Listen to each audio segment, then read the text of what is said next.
être sûr que nous ne comptons plus sur un morceau de bois. Nous ne comptons plus sur des idoles. Nous comptons sur Jésus qui habite le corps de l'homme et qui parle par un homme, qui opère par un homme. Oh oui, par son Esprit Saint. Jésus est Seigneur. Jésus est Dieu. Et nous avons besoin de nous unir, Église. Ne soyons pas dispersés. Quelqu'un dira, j'ai plus de révélations, j'ai plus de visions. C'est pas ça le but.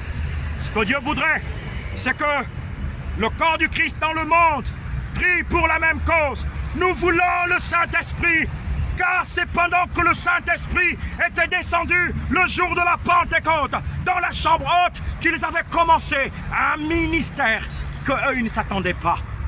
Comment pouvions-nous travailler? Comment pouvions-nous montrer la gloire de Dieu sans sa gloire en nous? Nous avons besoin du Saint-Esprit.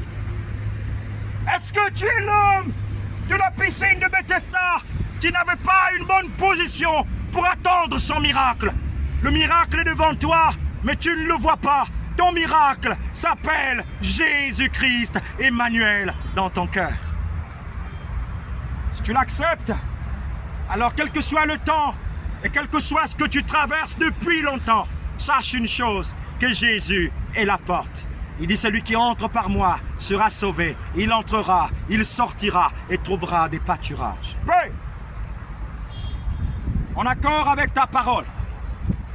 Merci pour ces quelques paroles d'encouragement qu'un homme recevra quelque part.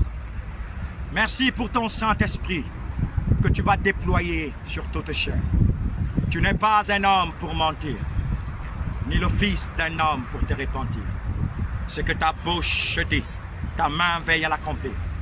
Tu déclares dans ta parole que dans les derniers jours, dit Dieu, tu répandras de ton esprit sur toute chair. Tu as dit, vos fils et vos filles prophétiseront. Vos jeunes gens auront des visions. Vos vieillards auront des songes. Père, tu me montres des visions.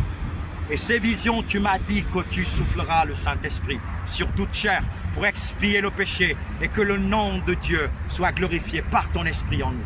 Je te rends la gloire, Père Céleste, pour ta bonté, pour ta fidélité. Je prie pour tous les ouvriers de la dernière heure dans le monde, que ta gloire les localise. Tous ceux qui investissent, qui soutiennent le ministère, qui encore à cet endroit où il y a plein d'herbes. Et je crois, Père, que tu manifestes ta gloire en ce lieu, par la guérison, par la restauration au nom de Jésus-Christ Emmanuel.